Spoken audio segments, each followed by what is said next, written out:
Welcome to our seminar, Conversations about Diversity, which is the second of 3 seminars and part of our presidential initiative, co-sponsored with the Council on Cultural, Ethnic, and Racial Affairs of the Society of Community Research and Action.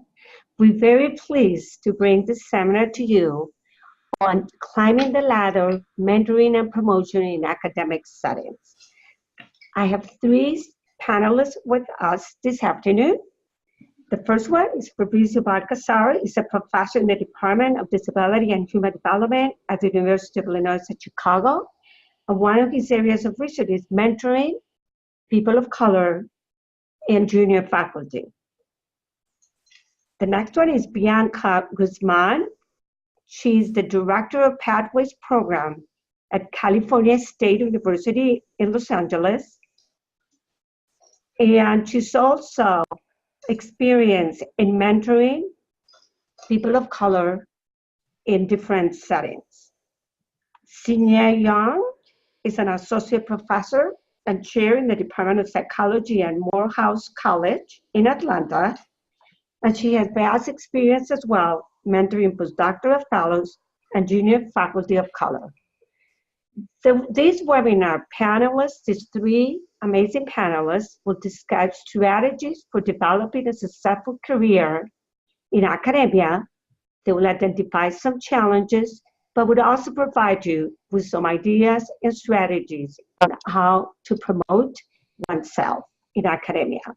Our specific learning objectives will include building good mentoring relationships as a key to academic success, some strategies and ideas on how to recruit mentors, how to develop strategies for building community collaborations and developing your research agenda.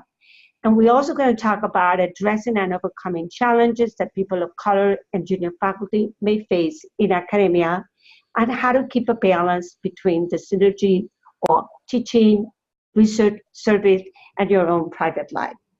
So without further ado, it's my pleasure to have Fabricio, our first panelist, start. Good afternoon. I'm going to start with talking about general suggestions about what to do when you come to an academic job. One of the first things, and this has been a recent conversation in our department and our college, is the onboarding document. I don't know if you know about this, but I didn't. This is news to me. Next slide. And what it takes is a lot of information about the particular college, the policies, the procedures, and the department resources, opportunities, expectations. Where is everything? What is the process for requesting everything, and so forth. Next, we have to make sure that you understand the promotion and tenure process from the beginning. You should ask for the documents, ask for the policies in the department, and make sure that you understand what is in those documents, because from day one, you want to start documenting whatever information might be helpful for you to put in there. For instance, if you get a call for consultation, are you going to remember that you got that call today, 6 years from now? Probably not. But you should keep track, because that call could have been very important. You have to, it's a good idea to meet with senior faculty and connect with them, learn about their interests, and tell them about your interests, and explore the possibilities of collaborating with these people. Meet also with junior faculty about their process, their success, their challenges, the issues that they might be experiencing in the promotion and tenure process, because it's very important for you to learn those challenges. And then if you are doing community-based research, it's very important from the beginning to learn about the IRB process, because in some universities this could be very complicated, and it could be a deterrence or a big delay in conducting some projects. So you need to be aware of that. Next. In terms of finding good mentoring, we all agree that good mentoring is key to your professional career and your success, because it can offer you guidance, advice, support, opportunities to collaborate, referrals, critical evaluations when needed, And you should know about what are the policies in your university about mentoring. Is there a departmental policy that assigns a mentor, a senior mentor to you, or not? And if not, then you should ask, well, I need a mentor. What help can the department head give me in order to get that? Next.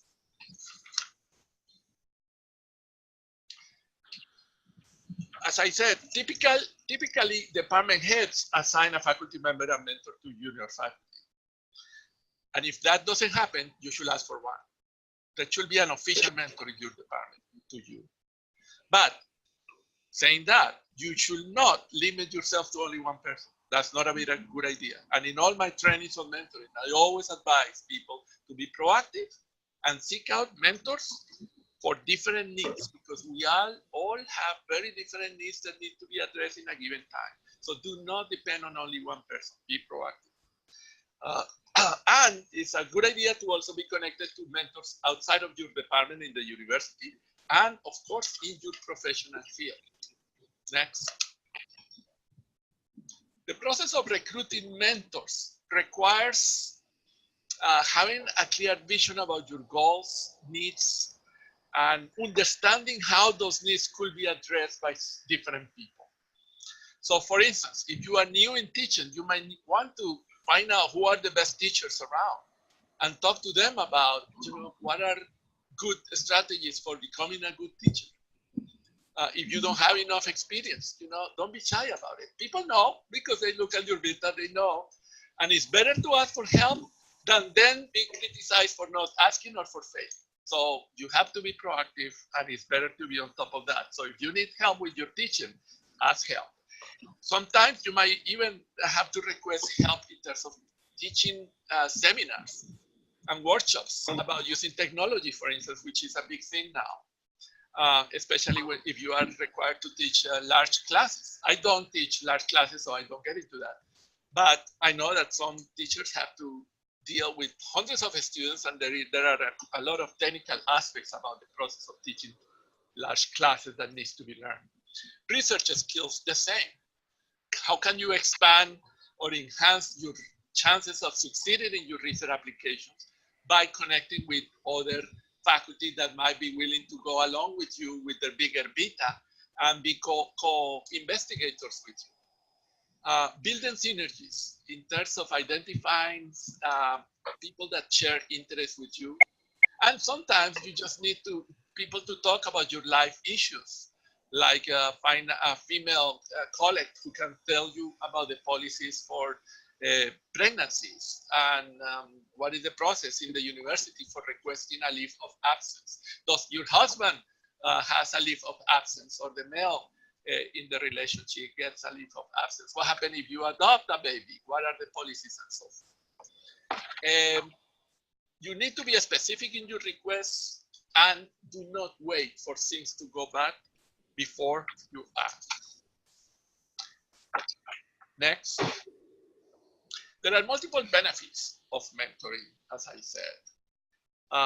It is very important for junior faculty early on in your careers to be able to receive constructive feedback, both formal and informal. Sometimes informal conversations are very helpful because you need to learn about the politics of your institution and perceptions that people might have about you, and ways to improve if this is critical about something, ways for you to improve your own performance. You sometimes need to get advice about how to get a life, outside of academia, while balancing teaching, your research, and all your professional responsibility. You also might need to develop more knowledge about the informal rules for advancement in each department. Every department has formal rules, and sometimes people can tell you that, you need to get along with us if you are going to become our colleague. And that is probably not written in the P&T document, but it's important. So you need to understand what does that mean. Develop skills for showcasing your work. How proactive can you be to share to do pro seminars or have seminars, brown bags, etc., where these opportunities are provided to you, and sometimes outside the institution. Sometimes you can contact colleagues in another institution to say, would you like me to come for a brown bag and tell you about my work? I am interested in partners, etc. Develop a perspective of your long-term career planning. It's very important, especially at the beginning, that you understand how much time are you talking depending on the kind of contract that you have. Unfortunately, many places are now giving new faculty short-term contracts. What does that mean? What are the implications for promotion? If this is not tenure, what about promotion within those kinds of contracts? And you should be asking those questions and understanding that you also have rights and you probably are eligible to be promoted within a network of clinical track training, even if it's not a formal tenure track. Next. Let's look very briefly at some of the qualities of a good mentor, and this is something that I share with my mentees and faculty when I'm conducting these kinds of trainings to new faculty. A good mentor should be able to advocate for yourself. He or she might be at some point need to say something about you in private when you are probably not there, to address some questions or some issues, or just to inform other people about what's going on. And this could involve anything. It's funny, in many departments, people fight a lot about the space. And sometimes you might need a helpful spokesperson to say, hey, we need to take you out of the closet. Maybe we need to, get you a better space. Stuff like that. You never know. The person should be accessible.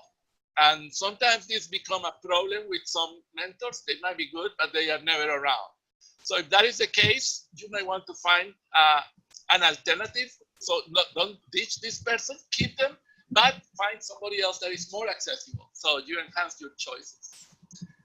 Try to keep, sometimes connections informal, like having lunch with your mentor to keep up, just letting them know about what's going on, disclosing your progress, opening up a little bit about, how, I'm nervous about my teaching, I don't know how is it going, I feel that I could use some help here or there. Don't be afraid, especially at the beginning, to ask for help and comment on your challenges. I know that in the academia, everybody is paranoid about being judged and always showing up that you are perfect. But we all know that we are not. But we have to deal with that, our own understanding of what does it mean to be there.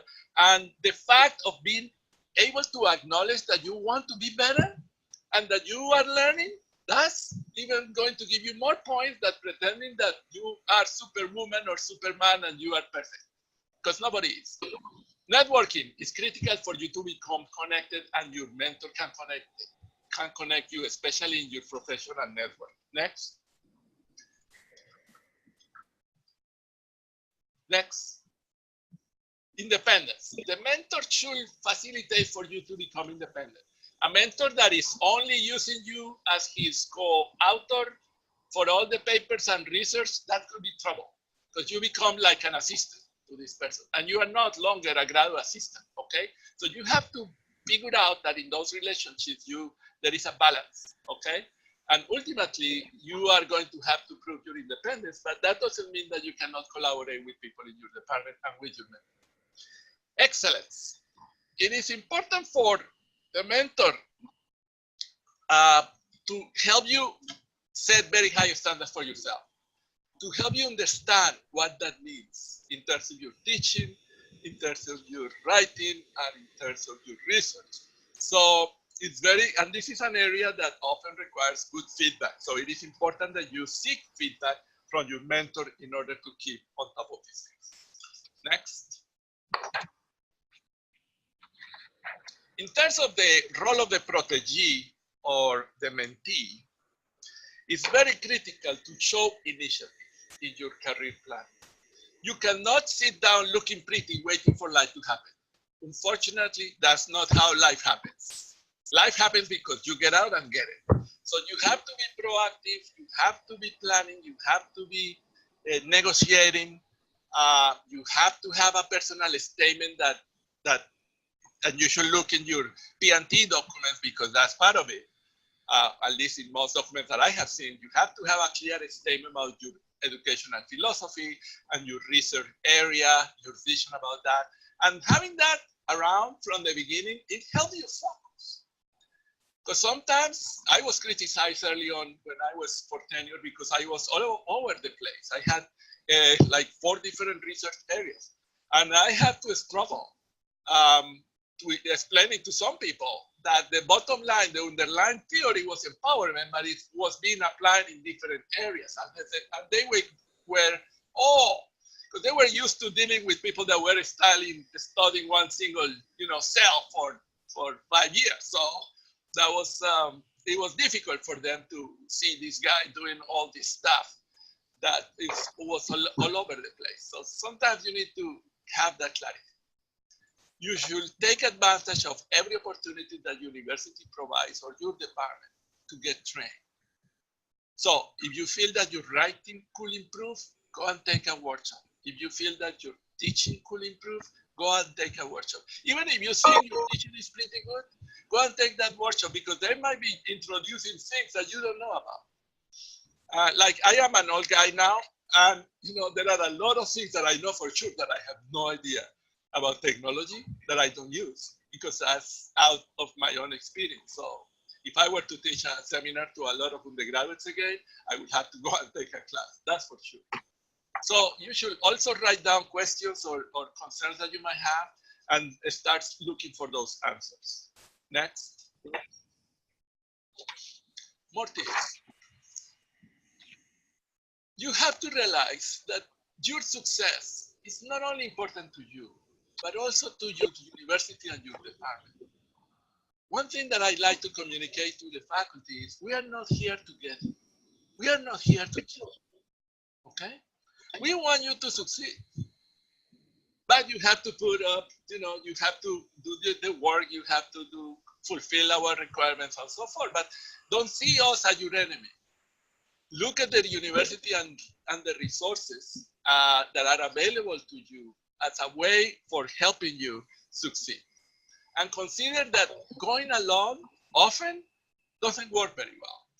And now that there is a great emphasis, and you have probably heard about team science, and in our community work, it's very common. We work with community partners and we work with other partners. Be proactive in terms of seeking partnerships and building those partnerships. For your work in the community, be very aware of the need to be connected with community agencies. How do you do that? One of my advices is volunteer. Find a place where you like, and go knock in their door and ask, do you need a board member? Or do you need students to volunteer? I have students, or whatever it is. But find out these people, not the day that you want to ask them for a partnership for a research project, which might be too late because they say, who the hell are you? And why should we connect with you? We don't know. But start with a friendly way of just volunteering and getting to share your experience and your resources and your views. And then for them to slowly appreciate what you can bring to their table. Make sure that you have a schedule for your mentor as a priority and fulfill those meetings. And keep in touch with phones or emails with your mentors, regardless of where they are, to keep them abreast of your progress. And as I said repeatedly, don't be afraid to ask for help when you need it. Another tip. Next. If you have concerns in your department, don't be shy and talk to your department head. Sometimes you might want to talk first with your mentor in the department and ask, what should I do? And that person might be willing and able to tell you. In some cases, that person might say, you know what, let me talk. And he or she might be doing the talking for you. It depends on the situation. But the important thing is for you to understand that, you should be expressing your needs or questions or concerns whenever they come up. You should be assembling an informal list of supporters and advisors from the university community and from outside the university.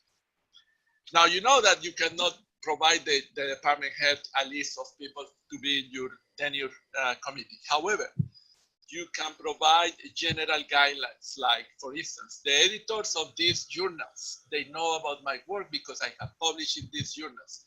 And you can tell them that. You are not giving names, but you are giving suggestions about who is in there. Or you can give information about a certain, like SCRA, and you can say, well, senior people in that field are people that probably know of my work and so forth.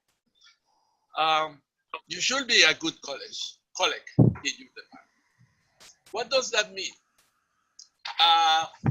Although we are all busy, and again, it all depends on where the university is located. I live in a community that is a very big city, Chicago, and this is a commuter school.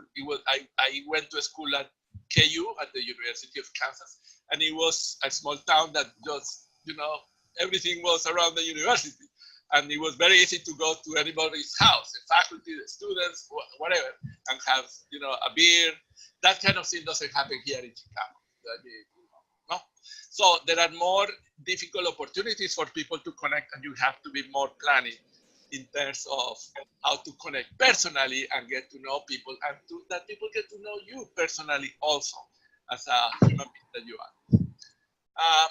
Make a contact with junior faculty within your department and others departments and colleges. For instance, I strongly suggest writing teams, writing groups, especially for the junior faculty. And it could be between people who are not only in your program, because maybe you might be the only one, but outside your program. So it's always helpful to get people to give you feedback on your writing, because as we all know, writing is not a private behavior. You might write by yourself, but everybody's looking at it eventually, and you need feedback. Next. You should be familiar with the resources available to strengthening your teaching and your research. What sort of training do you get? Teaching assistants? How many? Depending on the class, you need to know. You need 50 people, you need 100 people, etc. What are those resources for research? Do they have a business office that can help me with developing the budgets? Do we have anybody that is in the college or in the department that is going to help you with the IRB application or with the paperwork? And what is the paperwork for the university? Because every university has paperwork, believe me. And they want that money, believe me. So they want to triple check the money and make sure that all the money is going to them. So, all those things you need to learn. Collect a library of information about your institution, your department, all the copies of the P&T policies. You might even request copies of P&T applications of other faculty. And I don't know, depending on the policy, whether or not these documents are available to you or not. Some cases are not because they are considered private, at least some parts. But the general public part, maybe a colleague could share that with you, and you can ask directly, hey, I know that you went 2 years ago for P&T. Do you mind sharing your P&T application, etc. Set regular and at least once per semester with your department chair or department head, because you are going to be evaluated every year. But it's very important that you communicate your interest in getting feedback early on. Next. So in conclusion, mentors can play a critical role in helping you attain your career goals. But you have to be proactive, and you have to go out of your way and look for that help.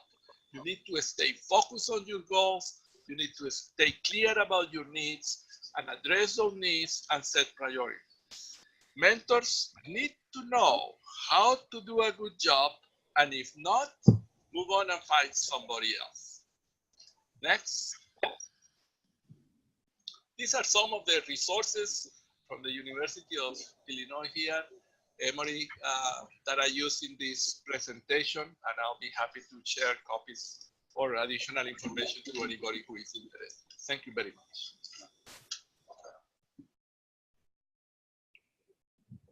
Now, Bianca is going to talk about how to promote your research and start your research in the community. Okay. I hope that you can all hear me. It's sort of a, okay, good. I'm getting a thumbs up. And I'm also managing my own slides, so I might get excited and forget to move the slides forward. So thank you for the opportunity. I'm really excited. And so what I'm going to talk about is how to develop your own research identity and also maintain your career mobility. I don't think you have to sacrifice anything to do it. I've done it ever since before I went to graduate school. And so what I know in context, I'll talk about what my experience has been like, and hopefully through that you can get a sense for how you can do it too. In terms of situation or space where I'm at, I'm in the heart of Los Angeles. So if Chicago is a commuter school, Los Angeles is a freeway school. We have to make really tough decisions about, you know, just like getting together in Los Angeles. It becomes almost impossible. So I appreciate all the conversations around mentoring. It really is important. Nobody seems to have time for mentoring, especially with, you know, the digital age where you can just text somebody, people don't call anymore. So how do you then become an academic? And I'm talking pretty much a community psychologist where we have a certain thought about how we do research, right? So I'm sure most of you know this, the community-based participatory research. I'm going to try not to read my slides. That's the default, and that's what feels comfortable. But I'm going to read this slide, and then I'm not going to read the other ones. But in general, what we mean by community-based participatory research is that every partner has an equal opportunity to be part of the research process and experience. Now, you know, that's like Camelot, right? Or that's the ideal setting. I think that we try our best to do that. I don't think that it always happens, but it happens in different arenas and at different, you know, like sometimes it's 70-30 that, you know, you get to participate more than the participants. Sometimes the participants can lead the research process. And I think what drew me to community psychology was this idea that I could make a difference, that social justice was important. Because when I learned about psychology, I wanted to be a clinician, maybe like a lot of you. I wanted to help people. And then when I thought, oh my God, psychology is so dry, what am I going to do here? How am I going to make a difference? So, you know, the theory building is important, but I thought, okay, so I'm going to go into a community, I'm going to tackle a social issue, I'm going to get my data, and then I'm going to leave, and I'm going to leave people hanging. How do I do that and feel good about who I am as a human being? So this is my favorite slide. Most of my research has been done really on sexual health or health in general. And I always believe that part of health is also education, because without you doing all of the educational pieces that you can do, you really don't have a complete, whole, healthy person, right? So whatever that educational path you take, I believe that that's important. As I became a full professor, came up through the ranks, I actually wasn't in a psychology department. I know we're not going to talk about this. I was in Chicano studies, and I chose to move to Chicano Latino studies because I felt that psychology was a little bit too far behind the times of what I wanted to do. And so I've moved in from sexual health and into an administrative position. And this administrative position has led me to talk about creating a college-going culture, really on the east side of Los Angeles. And so what I'm doing now is I'm the face of the university on the east side. So I know that Sinead is going to talk about the taxation, but I am the face of like the Latinos in the communities. Even though, you know, our campus is primarily Latino, our administration is primarily not Latino, and our faculty are somewhat multicultural, but not enough, and we don't have enough Latino faculty. So so what do we do here at Go East LA is what we called it, and now it's become the Go Initiatives, and now it's become the Pathway Office. So what we're talking about is, this is a baby, not a butterfly, not some other little foreign thing. We think about the baby and what this baby needs to succeed in life. And we'd like to think that we're leading them pathways into being Golden Eagles, which is our mascot, and into a college degree. And so you can see, if you're talking about a research process, this is a long process to figure out data, right? Like, how do you begin to show incremental data, or how do you collect data and publish data? Because, you know, from baby to 22 is a long time to be able to say something about your research. So here's my other slide, which now I need to look at the title. So working in applied settings. How do you work in applied settings and still maintain your academic identity? I personally have never found it very hard, because I fused it together. I said, this is the work that I do, and the work that I do is important, and the work that I do gets funded. So I think it's really important that you have to train your university, especially I think as people of color, when we have specific populations that we work with that the university may not value quite as well, or may ask, well, yeah, that's great that we know about Latinos, but what about the comparison group? Or what about the mainstream sample? What are we learning about that? So I think a lot of what happens is that you really become the expert. You really begin to talk about why is your research important, and you do it in different ways. So I've gone out to the community, as you can see in these pictures, is I get the support of the community to then, address the university about community issues. So how do you do this? I mean, it's easy to say. I've been doing this. I just pulled, it's graduation week, so I pulled my hood, and it's no longer green anymore. It's like a beige. It's graduation week at Cal State LA, and I realized that I've been doing this for about 22 years because my hood no longer has color. So always begin with your passion. Be careful who you choose to work with, but I always think that you need to work with a whole bunch of people, because you can't possibly keep up to date, not only with technology, but with everything else. You need a group of people to think through your thoughts, think about other things that maybe you would have never thought if you didn't talk to students. You know, one of our big issues is talking about food insecurity and, you know, immigration status and all of that. And if I just maintain myself up in the, the 7th floor, how would I know some of this unless, I have partners? The other thing is, I think it's very important, is to choose a community. It was pretty easy for me here, but when I was at Michigan, I went to Detroit, and I primarily worked with the Black community in Detroit, because that's where I felt that I could make the difference, right? They didn't necessarily always want me, right? Because I didn't always belong, but I learned to be an ally and to get into the community so that I could make a difference that was meaningful to me and to the community. Again, you have to, unfortunately, educate your colleagues and your department chair and your college about why your research is meaningful and necessary. I think we all think that because it's important to us, or it's an issue of human rights, or it's an issue of social justice, that it's important. Other people may not see it that way. So you always have to be educating about why your issue is important. And the best way to educate is through money. So you have to write grants, and you have to implement projects, and you have to disseminate things, not only in your university, but outside. You really have to get outside people to say how valuable your research is. At least that's what I have found.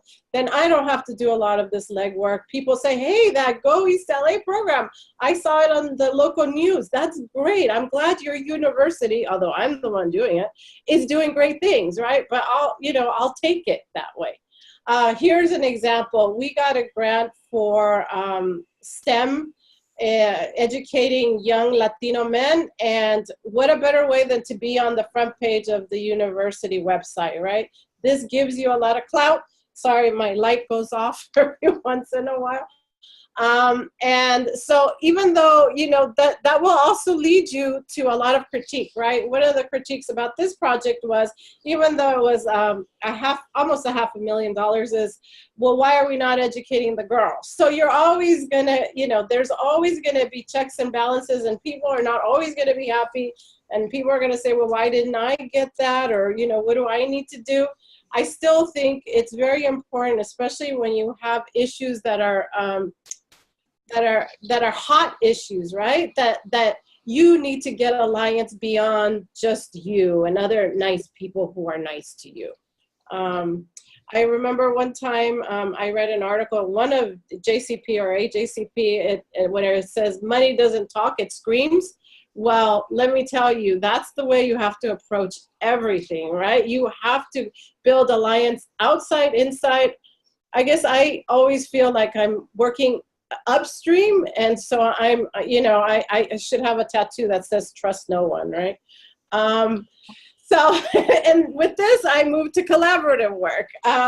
And the other thing that I understood early on in graduate school, even though I didn't understand a lot, was that you gotta publish, and you gotta publish everywhere. And sometimes you can't really be that choosy because some of your research maybe doesn't involve the kind of sample that people want to see, or you're saying things that go against the grain, you know, that other people have built theoretical careers, 10, 15 years, and you say, well, that theory doesn't really fit for this group of people.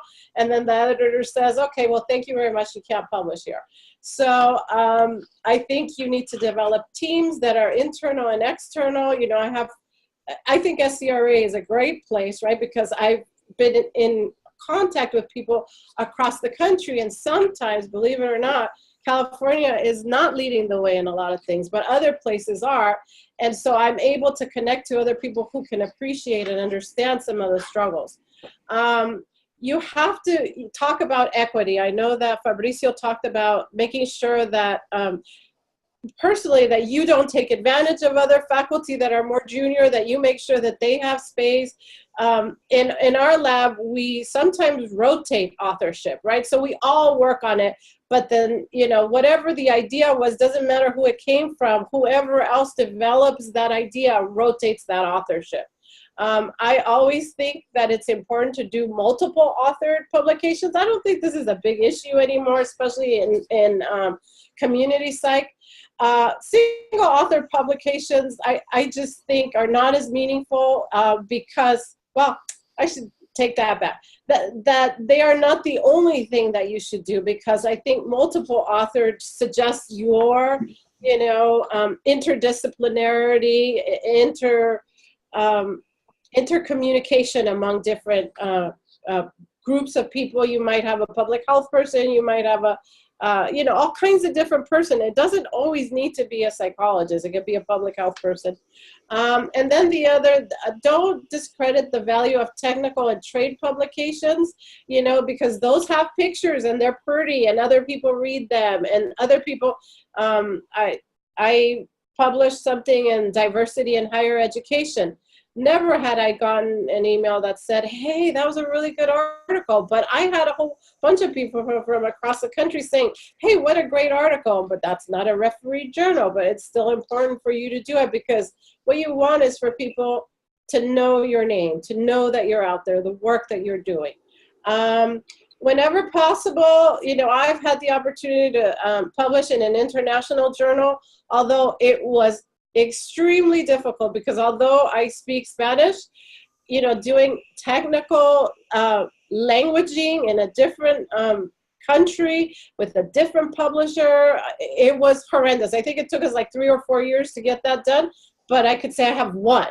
And again, creating external allies. One of my allies is at San Diego State, and so she appreciates the work. Sometimes when I send my paper out to other people, they're like, you know, they're psychology people, you know, so they have all these made up rules. Oh, well, you have to have 6 pages of introduction for it to go in a psychology journal. I'm like, I don't need 6 pages. Let me go somewhere else. So outside is very important. And refereed work and with co-authors is really important. We published something in Sex Roles, which is the flagship journal for you know, women's studies and all of those. And I had arguments with the editor at that time about the value of the research and why we wouldn't switch things. And they actually denied us. And I said, no, you can't deny us. You have to accept this article. you have to fix it so that it is acceptable. So true to her word, she said, okay, I'll make it. And it was 2 years, and she required a tremendous amount of time, but in the end, she published it. So it is okay for you to talk to the editors. They are people, and they can actually overrule the reviewers, right? So sometimes you're afraid of the reviewers. Sometimes the reviewers, you wonder if they read what you said, because they're asking you something that you think is already on the paper. So don't be afraid to ask. Don't be afraid to be bold. You know, they only say no until they say yes. So that's kind of like my motto. And I think that I am out of time. I don't want to be disrespectful to Sinead. And I think I don't know, am I introducing her? Yolanda? Oh, wait. Oh, never mind. Oh, I forgot. Yeah. The final slide. Okay. Yeah. Oh, the other thing is, remember that your research expertise is really important. You are doing work that's, I think, deeply necessary, right? And oftentimes we're the only voice for a community that talks about it from a strength-based approach, right? Not a deficit or a cultural deficit. So sometimes people are not used to listening to things like that. So it takes a couple of rounds for people to understand the value of your work. And the other thing is, I think as community psychologists, we often offer solutions at a system level, right? How do we change a school rather than a student who is having issues with feeling alienated because of DACA or because they're a dreamer? So how do we change the school's response rather than have one-to-ones with students, right? So I think that's a very important role that we have as community psychologists. And the last thing I'll leave you with is, it's never necessary for you, and I'm saying it very politically correct, to discontinue your research, but don't stop doing your research because you feel you've got to take another track to have an academic career. I don't think that you have to do that. I think that you do have to be a little bit more pushy and maybe a little bit tenacious, but you can make your research work. Again, getting your allies ready, and it's not any different message than Fabricio has said. I think this is my last slide. Yes. Thank you. And Sinead Young from Morehouse, or Yolanda, I don't know if you're doing this. Go ahead. Oh, okay, is going to talk to you about career, but I think, Yolanda, you have a better intro, so I'll be quiet now. Yeah, Sinead Young is going to talk to us about some of the challenges and making choices and how to address those. Yes, absolutely. Thank you very much, and thank you for inviting me. I want to provide a little bit of context as to where I'm coming from. So I'm at a small, historically Black college for men located in Atlanta, Georgia. So we have a student population of about 2,100 students, and I'm in a department of 11. And I've just recently taken over as chair this last academic year. So next slide, please. Bianca, next slide, please. Thank you very much.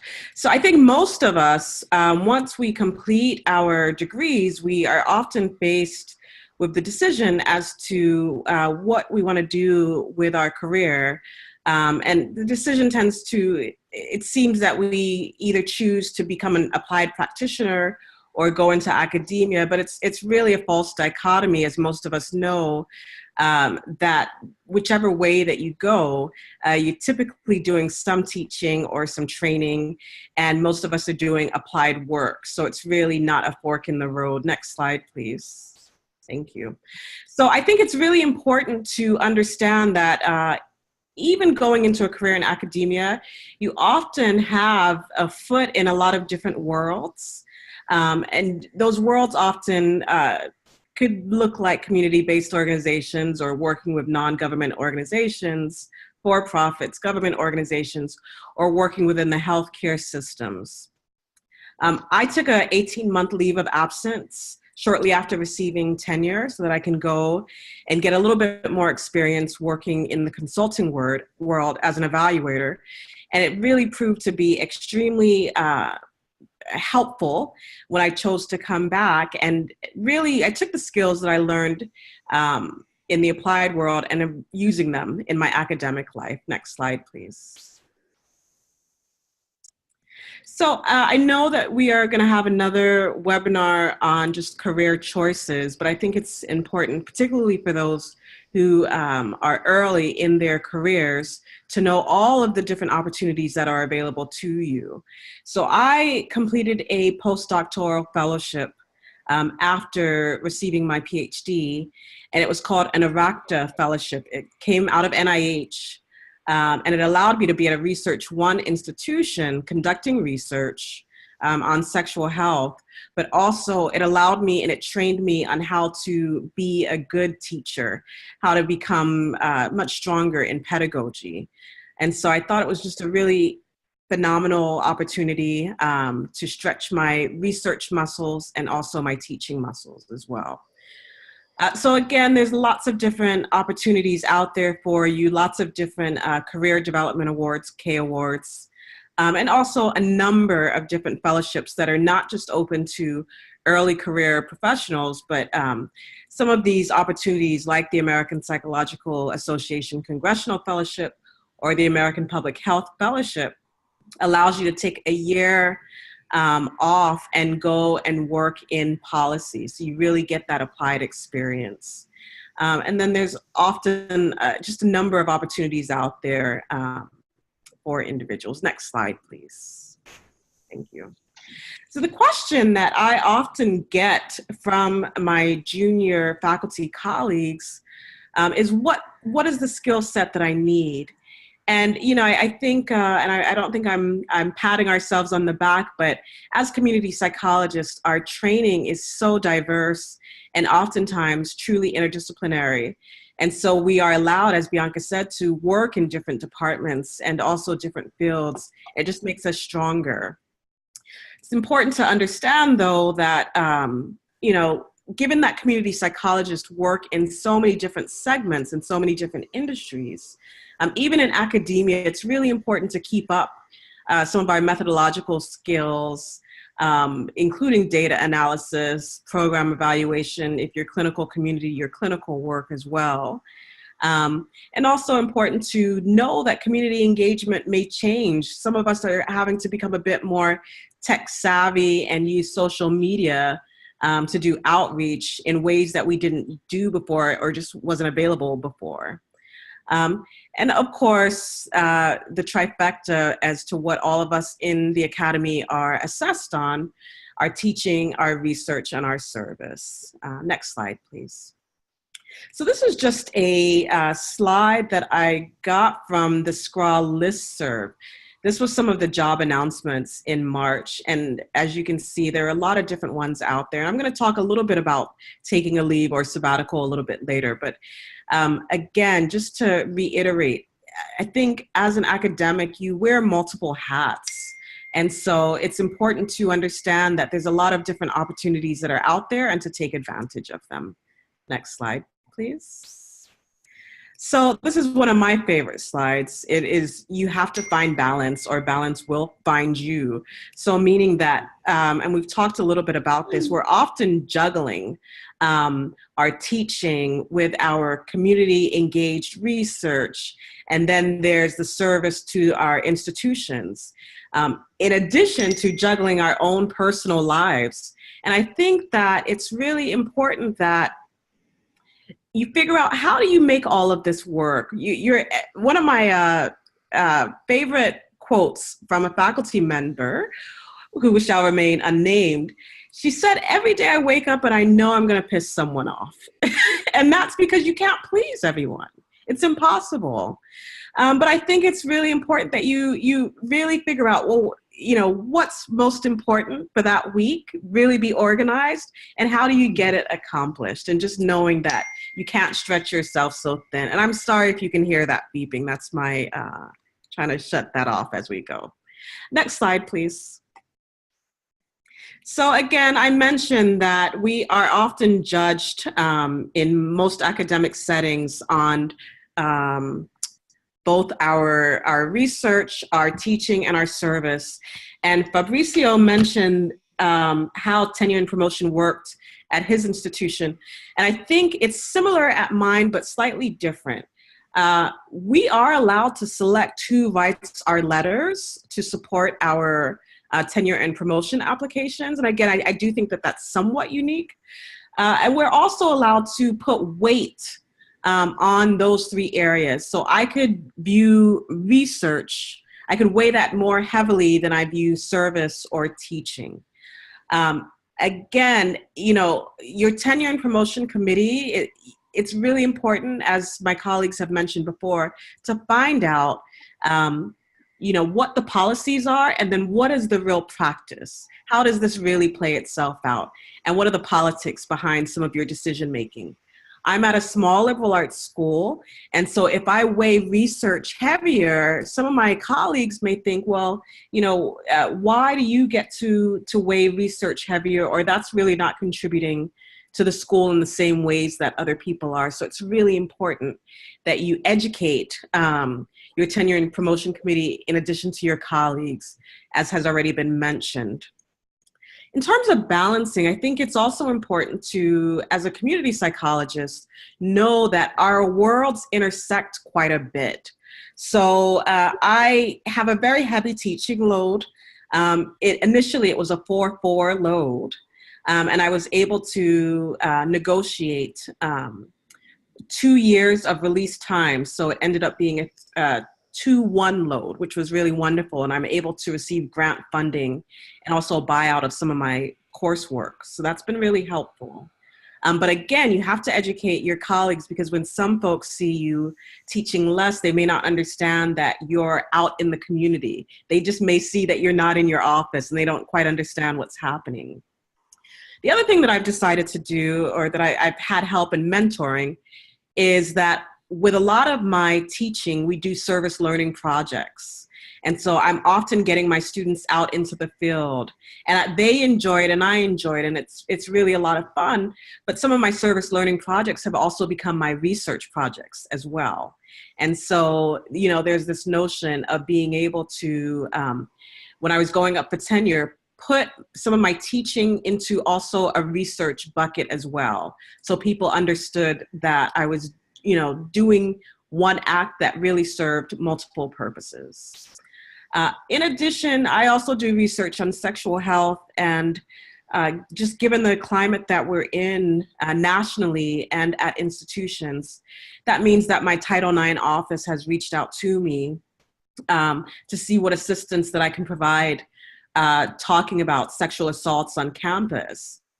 And I think as part of the balancing act, I'm happy to assist, but I also know, you know, what my limitations are. So while I conduct research on sexual health, which also includes sexual violence and sexual assault in my work, I'm not a trainer.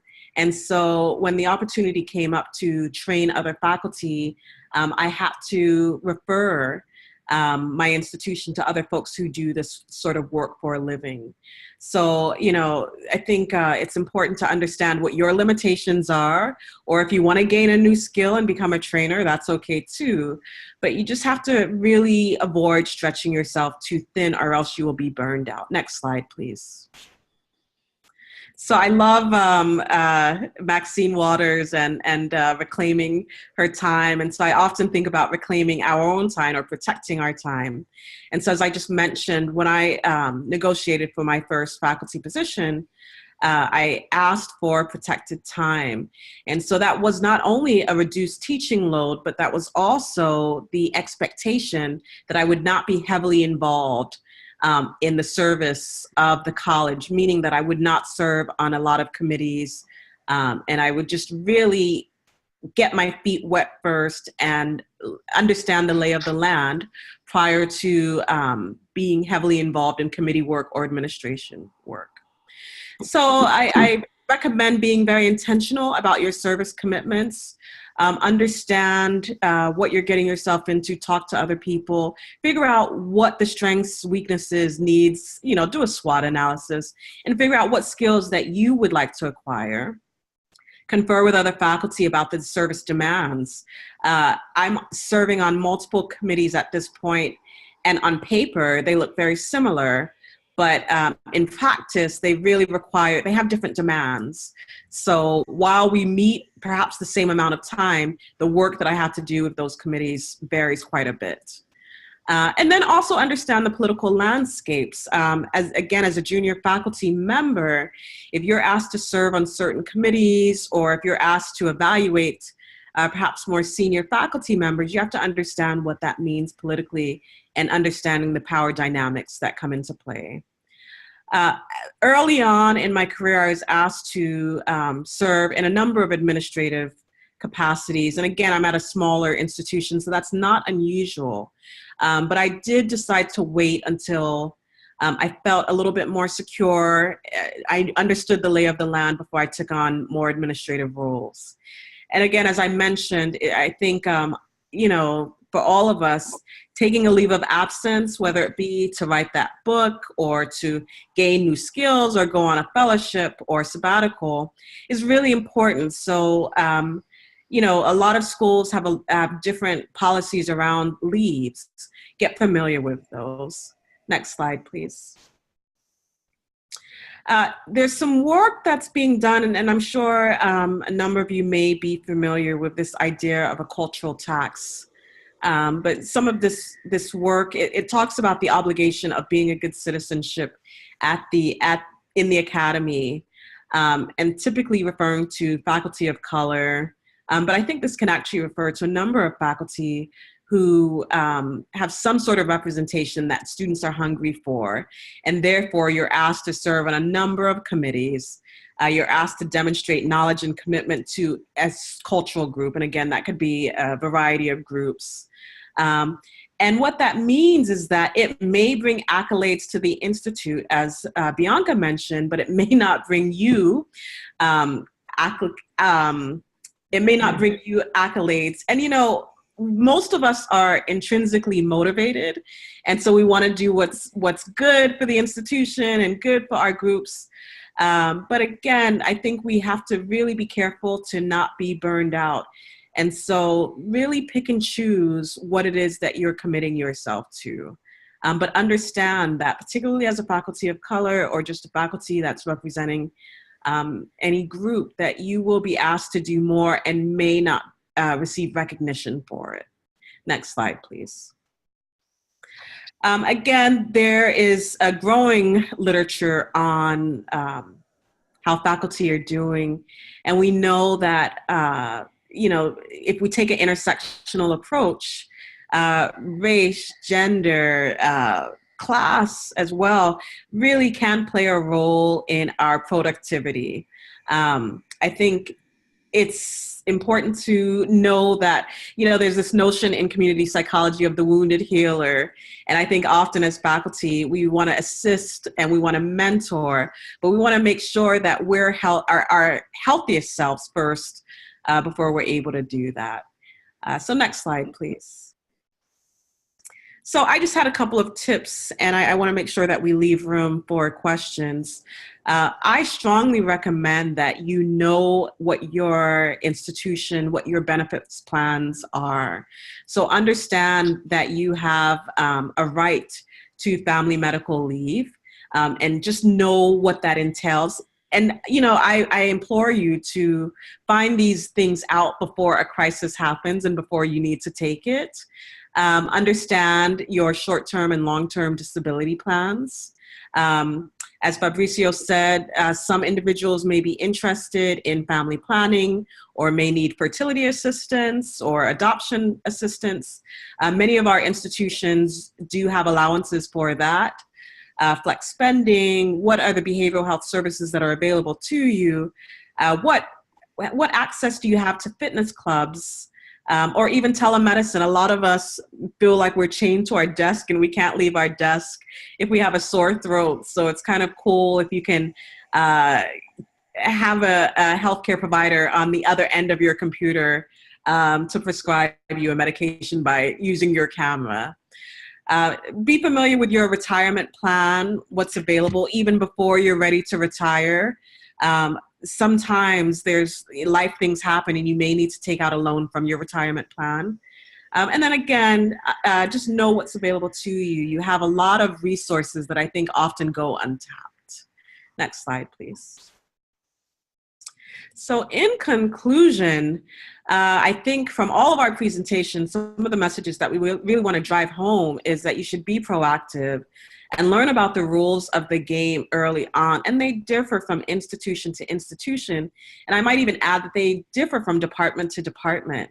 So really understand the landscape and those rules. Mentoring can help promote your professional career and should. So it's really important to find a mentor that's going to help grow you. Develop close and reciprocal relationships with communities. As Fabricio said, don't just go when you are in need of something. We all know that communities grow wary of those of us who come around only when it serves our needs. So it's important to develop those relationships early. Identify your goals and priorities. It's really important at whatever stage of career you're in to continuously reassess what your goals are and think about, where you want to be 5 years from now. And I often tell my colleagues, both junior and even more senior, that it's always important to look and see what else is out there. Even if you're happy where you are, it never hurts to know what your market value is. Publish and disseminate your work in multiple avenues. Just as Bianca said, don't just focus solely on your peer-reviewed journals, which will be helpful for tenure and promotion. But also think about our landscape now. Social media is huge. Think about publishing in blogs and on different websites, and think about what is your web presence. And then lastly, I just can't stress this enough. We do this work because we love it. And oftentimes our passions intersect with our career. And so, there's a saying that if you're doing what you love, you'll never work a day in your life. And in a lot of ways, that's true. However, we all know that you can still exhaust yourself even when you're doing what you love. And so I think with that, I will close it out and open it up for questions. Thank you to our panelists. Thank you very much for a very useful seminar. Questions and comments, if you would like to write your question, I will go ahead and assign one of the panelists to answer. Questions, comments?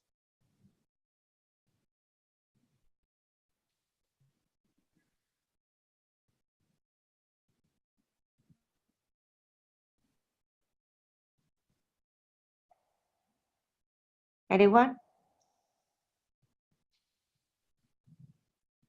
So I have a question while we get some questions. And this goes to Signet. How do you manage when you know you are in a vulnerable position because you're a junior faculty of color or women, and you've been assigned to committees and you don't want to say no right away because you're new at the academic setting, you want to be a good colleague, but you realize that they're really looking for having you there because you represent a cultural or ethnic or race group. How do you manage that tension of saying no and being junior and being vulnerable? Yes? Sure. So I think for me, and just to be, perfectly honest, I tried not to say yes based solely on tenure and promotion because I really wanted to be at an institution where I could be my authentic self. And if I felt like I was spreading myself too thin, I just knew I would not be useful. That being said, though, oftentimes, and I know that's not realistic for everyone, but if I'm asked to do something where I know that it's piling on a little bit more than I have the bandwidth to do, I tend to set parameters really early on. So if I'm asked to be part of this Title IX committee, I often will say, okay, that I can do this, but here are my parameters. I can only meet, once every 2 weeks for an hour, and, I can only commit X number of hours outside of this. So for me, it's really about expectation setting, Because if you're stretched too thin, you're not going to do a good job. And I think it's worse to say yes to something and not do it well than to say no. And again, I know that's a luxury, and I know that everyone doesn't necessarily feel that they're able to, but I just did not want to be at an institution where I felt like, you know, I was doing things, I was just chasing that carrot to get tenure. Bianca, would you like to add anything to that? No, I agree. I agree that sometimes we get stuck on seeing what counts, and then we want to do what's available. And I think that's why I think it's really important. It's, you know, if it's your passion, I have a hard time saying no, because I feel like, because I like everything, like Fabricio says, right? Like I want to do everything, and I want to train, and I want to learn, and I want to do this. And I think, I don't know if people secretly know they can ask me, and I will never say no, but I am learning, Sinead, that I need to say no, but that's a really hard thing. I still struggle with that. And also, I think as a woman of color in administration, I also, you know, get asked to do all kinds of things so that there could be a woman. Sometimes, like, I'm the only one. I see all these suits and I'm the only one. But I have to realize that I can't always be the one representing everybody. Fabrizio, would you like to add to that?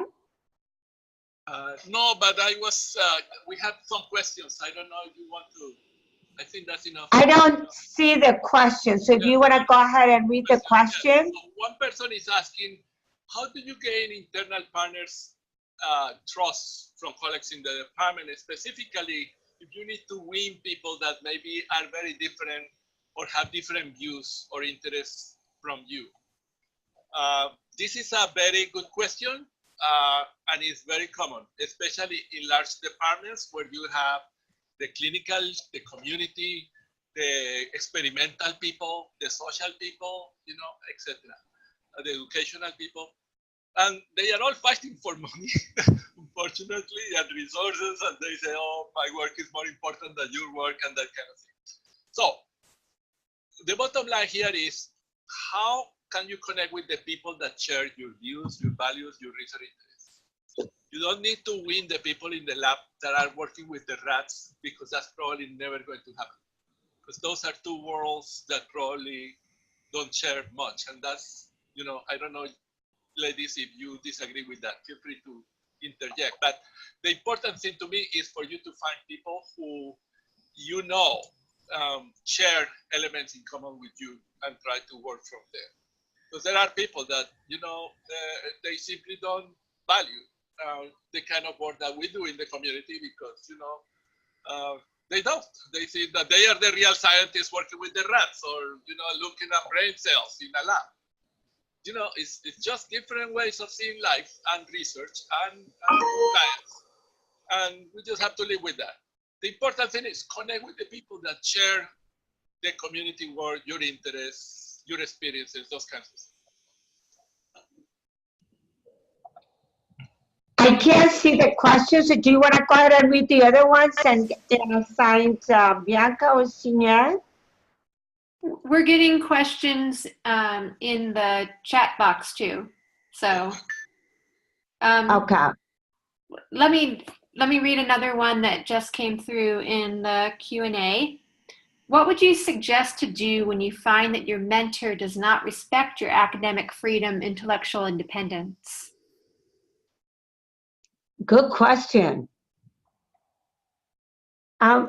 Anybody would like to address that one?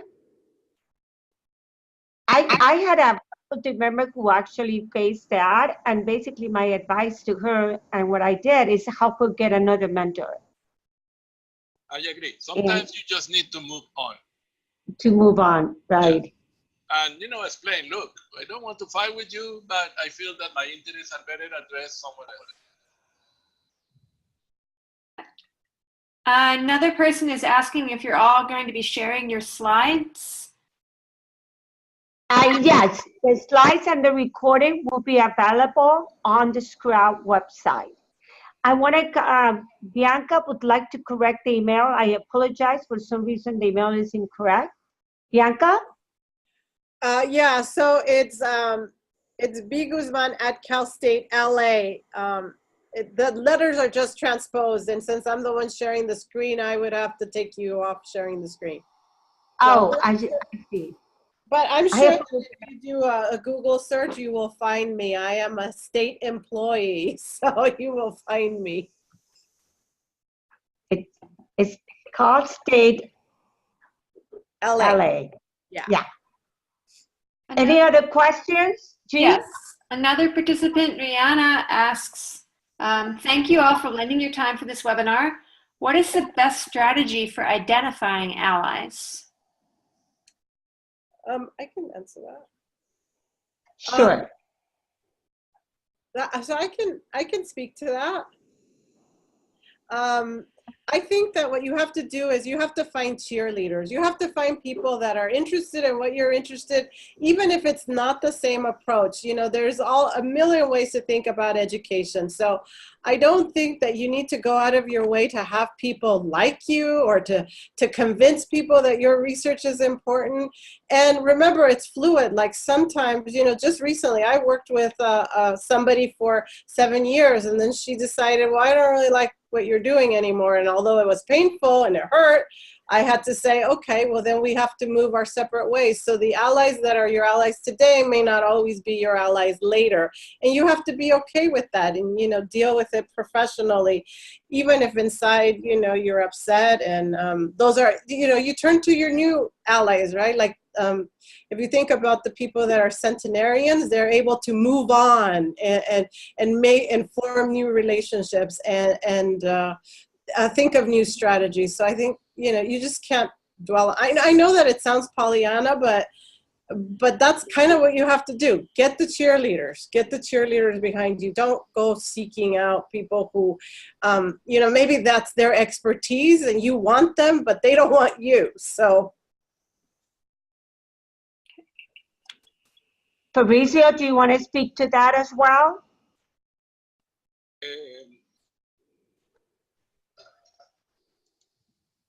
I think that finding commonalities in terms of maybe the conceptual framework or the particular research methodology, for instance, if this is people that use qualitative research, you know, that might be or mixed study research.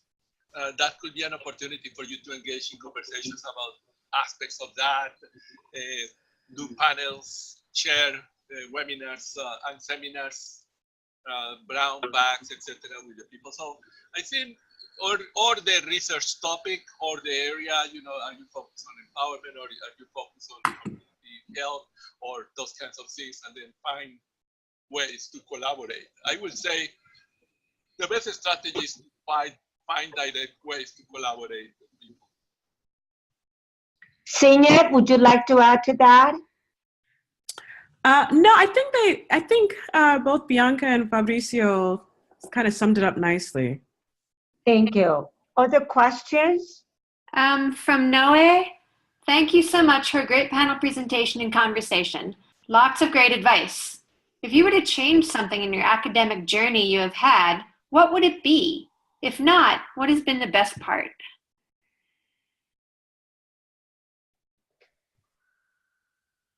Senior, would you like to add that? Oh, Fabrizio? I was going to say that I was personally very lucky when I brought here to my current job here at the university.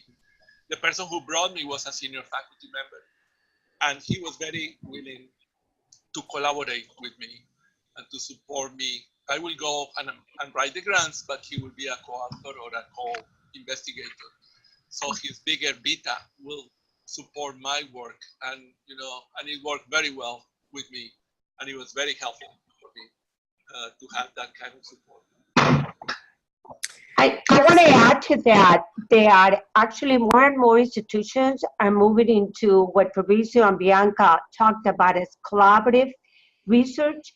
Now there are some protocols in promotion and tenure that have a section about team science. Mm-hmm. So I think that that's one thing that I would change about some institutions that are not up to speed. as fast as others are in really embracing collaborative research team science. Some are doing it, and there are a few good examples to follow, but our role as faculty members is to be able to inform and educate our own institutions about collaborative research. Anybody else would like to talk about that? What would you change? Yeah, I would like to, and I think I'll answer a couple of these questions, and I'll be brief in my answer. I think that I have not had the easiest time, both in graduate school and professionally, but I think, oftentimes we look at some of these hurdles, and, they can be quite traumatizing. I don't think we talk enough about the trauma of being in some of these institutions. However, just with whatever challenges I have had, they've really taught me really good life lessons and professional lessons. And, I feel comfortable, and anyone on the call is willing. If you would like to email me, you're welcome to. I can share more. But it's really important to know that whatever challenges that you've been through, you can use them just to propel you to the next stage. And I think that, so I wouldn't really change anything, but I think what has been the best part is when all of my worlds converge. And so in my teaching converges with my research and my service, and it feels, and when you're in that space where, and I think they call it flow, but it just feels like, you're walking on cloud nine. It's not perfect, but it just feels like you're in a state where everything is flowing really well. And the last thing I'll say is that a lot of junior faculty ask the question about, what do you do when people are not respectful of you protecting your time or don't respect your research? You really have to ask yourself the question, are your values aligned with the values of the institution where you are? And if they're not, you really have to do some deep soul searching and educating. So not just simply leaving, but really try to educate your colleagues to what it is that you're doing. And we're not really good at self-promotion, but you got to get out there and give the research talks or just talk to folks about what you're doing, share your publications, and educate them. And if that's not good enough, then you have to ask yourself the question, if you're in the right place, is it the right fit? So this is Bianca. I do want to answer. I can't see the chat because I'm sharing the screen, so I don't know what the other questions are. But Sinead and I went to the same graduate school, so I know some of the, we've had challenges, I'm sure different, but some similar. So it's been challenging, but I wouldn't change anything either. And I think the only thing that I would say is I wish I would have done things faster. I wish I would have moved quicker. I wish I would have been more confident earlier. I wish I would have known the value of who I am earlier. That's it. Very nice. Yep. Just to, I was just going to make sure that everyone knew what the questions were that Sinead was responding to. David asked, I have belonged to 12 psychology organizations and am presently with 8 divisions, 15 and 51. I want to get more material published, but I'm finding it arduous, even getting anything published on a blog. I was appraised that my work is often more theoretical than empirical. However, I don't have all the resources to go out into the field. I mainly employ books and articles for my research. Any suggestions? Well, nowadays it's very hot to conduct evaluative studies of published work and try to analyze that particular research. I am blanking in how, there is a word to call it, and unfortunately I'm blanking. But those kinds of studies where the authors review a certain area of research and the findings and the empirical research and how many of those studies were randomized controlled trials or whatever, and the rigor, and then they come with certain conclusions. That kind of work that is basically an analysis of a systematic review of the literature is very much appreciated and valued nowadays, because a lot of people use that to cite and to justify their intervention. So if you look for that, I apologize that I'm blanking in how you call that kind of word, but you probably know, somebody else in the panel might remember the word, how to call it, but that's a way to do empirical research with literature. A meta-analysis? Yes, Is that the word correct. you're looking for? Yeah. Yeah. Yeah. Bianca or Sinead, do you want to add to that or add to the question? Yeah, I agree. I think you have to get really creative. Collaborations help quite a bit in terms of publishing. I'm not at a place where we have graduate students, although I have access to graduate students at other institutions. And when a student would like to work with me for their thesis or what have you, I want them to do something that is independent, but will also enhance or connect with some of my work. And so in terms of publishing, that's been one vehicle for me, is working with students to publish theses and dissertations as well. Any other questions?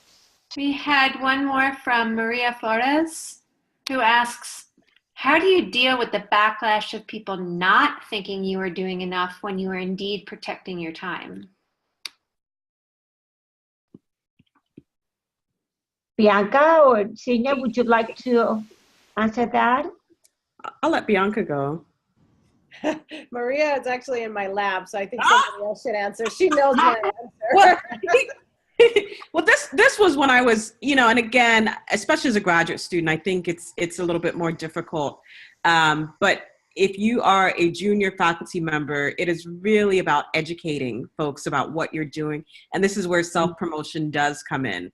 I'm at an institution where a lot of people don't do research outside of the institution. So if they don't see me, they assume that I'm out, perhaps not doing most academic work. But this is where I make sure that when I have a publication or when there's an opportunity to present in front of the faculty, I'm showing people what it is that I'm actually doing as well. Mm-hmm.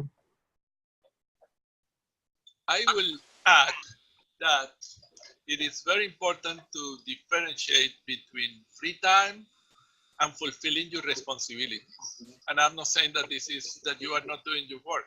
What I'm saying is, if you have deadlines and you need things to do and goals and agreements that require for you to fill out and do stuff, your priority is to do that. And the important thing is for you to understand, okay, so I'm going to spend this extra time here, but then I'm going to have some free time later on, and explain to whoever. As long as the person or the faculty or the student fulfill your responsibilities, you shouldn't have any problem explaining that sometimes you need to get off and do something else. But it's a balance. You have to maintain that balance. Other questions? There's one. Oh, sorry. Yeah, Sinead, go ahead.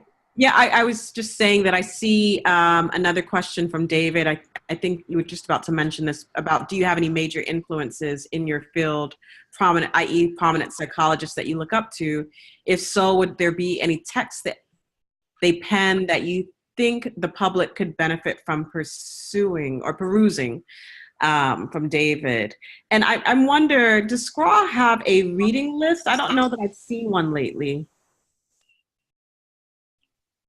We have a whole website called at communitypsychology.com that is geared towards presenting community psychology research, theory, and work for a general audience.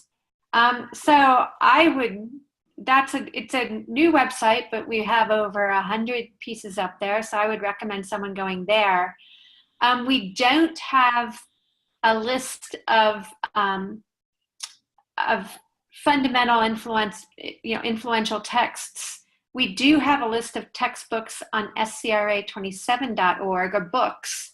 There's a whole list of books there under publications. And so that's a good place to go to find books in community psychology. But I don't think that we have anywhere that we have a list of things like, I was incredibly inspired by, Seymour Saracen's book on, currently I'm thinking about his one on healthcare after his car accident, which I thought was fantastic. So I don't think we have a list of, that's actually a good thing to do. We might be able to do that on communitypsychology.com. What were the most inspirational pieces that you've read from community psychology? I mean, we could all, that would be kind of fun. That's a good thing to think about. That could be a fun project to do, where we actually send a message through the listserv and compile people's opinions about inspirational pieces. Mm-hmm. And if I may also add, I'm sorry, Bianca. Oh, it's okay. I know the question is specifically about prominent psychologists, and I know there are a number out there that have influenced us. But I must say that with my work as of late, I've been looking to other fields and also just literary work. So I've been looking a lot at James Baldwin lately, and just other folks who have really informed my thinking around social justice and intersectionality. I think I agree with you, Sinead, is that, like Anne Mulvey was very inspiring to me, but, like Bell Hooks and Angela Davis and Linda Tahui Smith. And so there's all of these people that are not necessarily labeling themselves community psychologists. And the other thing is, some of the work that I do, there is nobody, like there is no voices. So you have to make those voices yourself. But, I think reading anything inspirational wherever, I don't think you have to limit it to just community psychologists. Yeah. This has been a wonderful seminar. I want to thank the panelists and Jean for all the logistics support in the back. Thank you, the panelists. I really appreciate your participation in this panel. And I want to thank all of you for attending. And please note that the recording and the slides will be available on the Scrap website. And I hope that many of you are planning on joining us next week for a similar seminar, but focused on promotion in practice settings. Thank you very much and have a good afternoon.